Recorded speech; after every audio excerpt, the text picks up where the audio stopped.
Hi, my name is Jeff Beam. I'm the Vice President of Global Product Marketing at QlikTech. And today I'd like to talk a little bit about QlikView and Big Data. First, let me talk about a gap that we see in the big data technology market. Today, a lot of the talk and the hype and the solutions around big data are factories for processing massive volumes of data.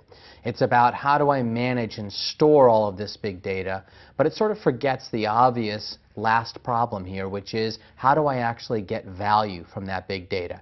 How do I get business user access to that big data for meaningful analysis and discovery of insights into that big data? This is exactly where QlikTech is focused. Our mission is to simplify decisions for everyone, everywhere, and to do that we want to provide access to information and allow business users to get actionable insights into that information, allow them to get flexible access and be able to analyze data however and wherever they want. When we talk about big data is certainly not new. It may be very hyped right now, there may be a lot more discussion around big data, but certainly analyzing lots of data is certainly not a new topic. What is new is the focus on it and the rapid growth of big data. And when we talk about big data, I talk about sort of the classic 3 V's, if you will. The volume, and there are numbers now from firms like IDC and others that say there will be 8 billion terabytes of data in the world by 2015. That's a huge amount of data, certainly a very big amount of data. That's not any one company, obviously, but certainly there's a lot of data out there to be analyzed. There's also a lot more variety in that data. There are structured data sources that we've traditionally used business intelligence with, but there are more unstructured and semi-structured data types, and it's changing and evolving all the time. And finally, the velocity is growing quite a bit. Whether it's machine status updates or clickstream data, the data types are changing, the movement of that data is changing, and it may be dynamic within a single application or a single use case, that all of a sudden I may have new data I want to bring in or new attributes of this information. So this is what we mean by big data. It's not necessarily brand new, but it's a big focus area certainly for a lot of companies, and how do we get value out of that big data? Now, one of the big myths of big data out there is that it looks a lot like these mountains here, Mount Fuji or Mount Everest, and that it's all conglomerated into one big system of I have all my data and it's in one place, and in order to get the best out of that, I need to figure out a way to tackle that entire mountain in one fell swoop. The reality, though, is a lot more like this: rolling hills, rolling landscapes of information spread around my organization, and I need to figure out a way to get the relevance and right information out of the different systems that I have within my organization. The real value that we see in big data comes from relevance and context of those different data systems and being able to get that relevance and context to the business users. What do I mean by relevance? What I mean by relevance is that if I have machine-generated system status, I may not need 10 years worth of that information. I may just need the last couple of days in order to understand what's been happening. If I have daily generated data from my website, I may not need all of that information. Maybe I need just a statistically relevant sample in order to understand trends or new things that are happening. Or maybe if I'm looking at social media data, I don't need all the tweets or all the Facebook statuses, but maybe just those that are relevant to a specific product that I'm managing or a specific campaign that I've been running. So this is what I mean by relevance. Don't try to give people access to all the information. Find out what's relevant to the business problem they're trying to solve and give them access to that. And what do I mean by context? What I mean by context is that if I'm looking at clickstream data, I don't want to just look at the clickstream data. I want to be able to see that clickstream data in the context of other business data I have. It may be customer demographic information, it may be product information, it may be pricing information, different data that can help lend context and bring value to that deep, detailed information that I may have in a big data system. So at QlikTech, we think a lot about how do I provide relevance and context for my big data. And with QlikView, you have several options. First of all, QlikView provides tremendous freedom and flexibility when accessing and analyzing data. And when we talk about big data, we really provide a couple different ways that you can get access to that information. For years now, QlikTech has been a pioneer in memory. and we have a traditional approach of 100% in-memory option, where you can compress and aggregate large amounts of data down to a single in-memory store that then provides lightning-fast response time to users distributed across your organization for information that may have come from multiple different systems but is aggregated into a single in-memory data store.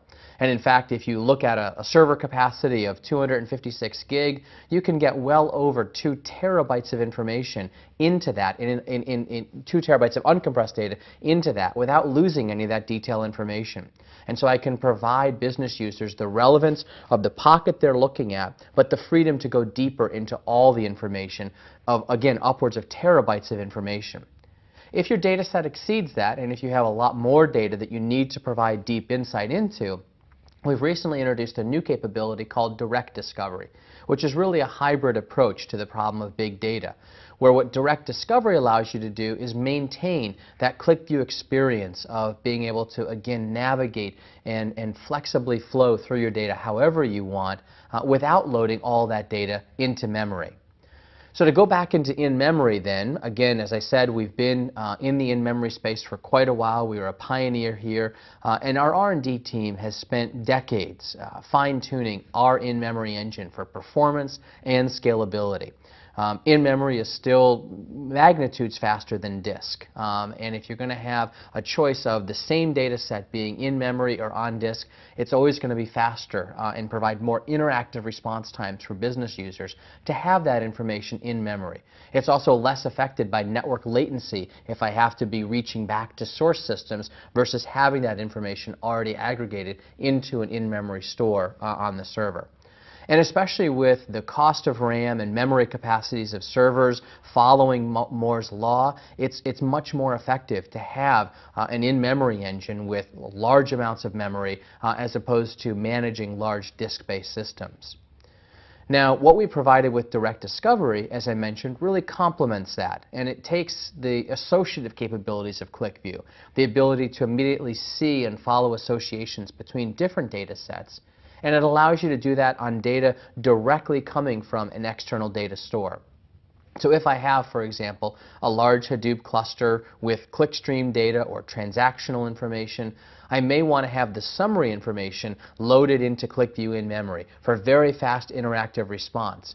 But at a certain point, I may want to reach in and get the actual transactions, the detailed level information that support this summary view that I have. And for that, I may not have been able to or wanted to load all of those transactions into QlikView in memory. And so what direct discovery allows you to do is reach directly from the QlikView app out to those third-party systems, be it a Teradata data warehouse, a Hadoop infrastructure with the front end of Cloudera Impala, for example, or any system like that, and directly reach out, run a SQL query, get that information back in, and view it in the QlikView app while still maintaining all of that associative experience.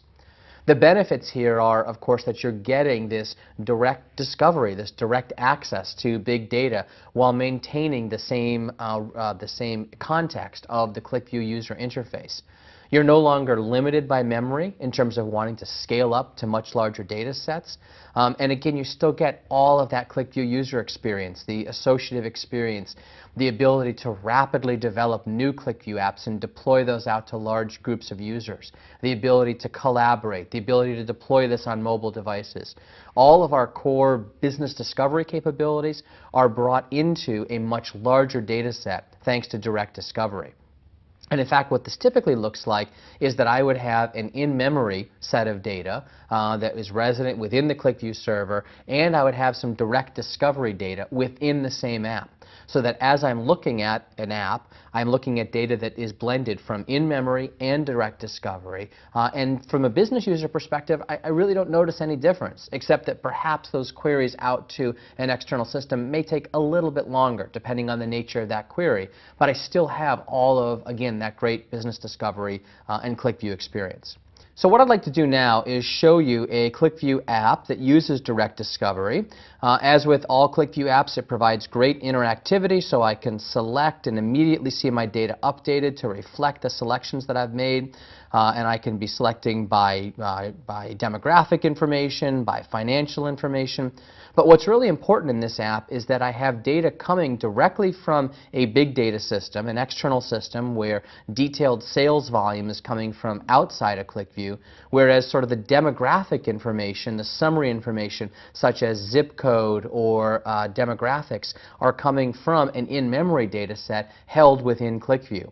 But from a business user perspective, as I make these selections and as I get new insights, I can't tell the difference as to what information is coming from in-memory and what information is coming from a big data store.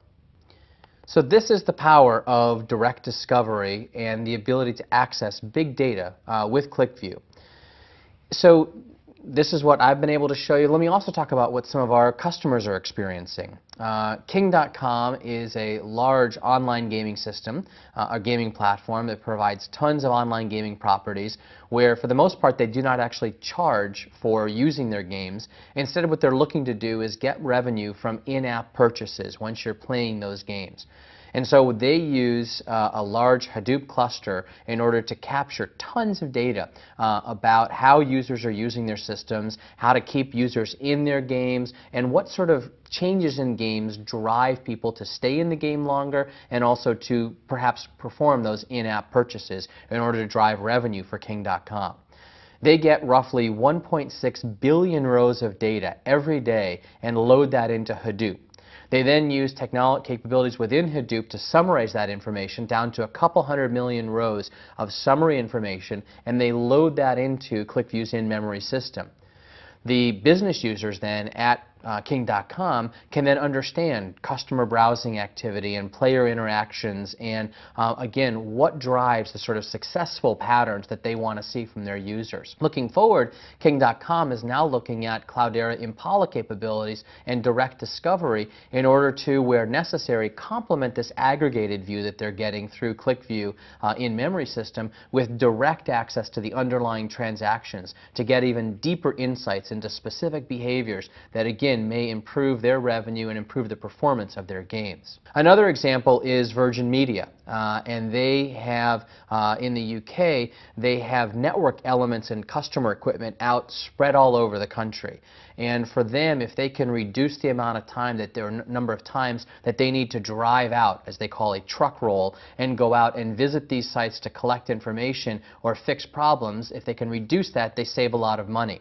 And so what they're doing is they're collecting a lot of information from all of these cabinets, these street cabinets and the equipment that exist out at the edges of their infrastructure, and funneling that back into a central data warehouse. And they have roughly 8 million rows of data from these different network elements coming into an Oracle data store every hour.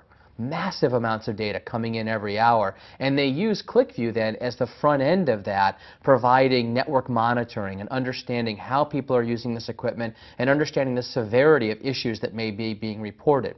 And what this helps them do is identify where there are faults that require somebody going out and fixing that fault, both reducing the number of truck rolls but also more proactively identifying where issues may be occurring before customers actually experiencing them. So again, great value for understanding and using business data to drive their business forward. This analogy, this problem of big data is much like the last mile problem of telecommunications. And if we imagine this sort of view of massive amounts of data, it's sort of like the interconnectedness of the telecommunications infrastructure around the world. But one of the big problems that telecommunications companies developed as they rolled out a massive telecommunications infrastructure was this last mile problem, where they would be able to plumb a town and have a town up on a telecommunications grid, able to, in theory, get access to the great high-speed capabilities capabilities that it provided, but then they had this problem of last mile, where actually connecting each and every individual street and household to that main trunk line became exceedingly expensive. And so you had examples in some rural areas of customers getting bills for thousands and thousands of dollars just to be connected to this infrastructure that had been laid with the theory that it was going to provide great telecommunications to everybody around the country. In much the same way, this problem exists in big data today, where companies are investing a massive amount of money into a core infrastructure for big data, thinking about how to manage all of this information either in massive data warehouses or Hadoop clusters or other similar systems. But if they're not thinking about how actual business users can get value from this, they're missing that last mile. They're not connecting business users to the data, and they're not going to see the real value, the real return on investment in this big data. And this is really where QlikTech is focused, as I said. It's about helping people get that connectivity, giving users access to the big data, allowing them to get value from that, allowing them to see insights from that, and really delivering what big data is meant to do, which is delivering insights and benefit to everybody across an organization. So to summarize, we believe that QlikView really is a tremendous tool for providing value from big data. According to the Gartner Group, QlikTech is the poster child for user-driven business intelligence, really giving business users a lot more flexibility and freedom in exploring that information. And QlikView really unlocks the value of big data by providing that relevance and context, as I talked about and as I showed you, and as King.com and Virgin and other companies have experienced. QlikView can scale from small implementations to billions of rows and thousands of users using a flexible approach of either entirely in memory or a hybrid approach of bringing sort of summary information into in-memory, complemented by direct discovery into big data stores.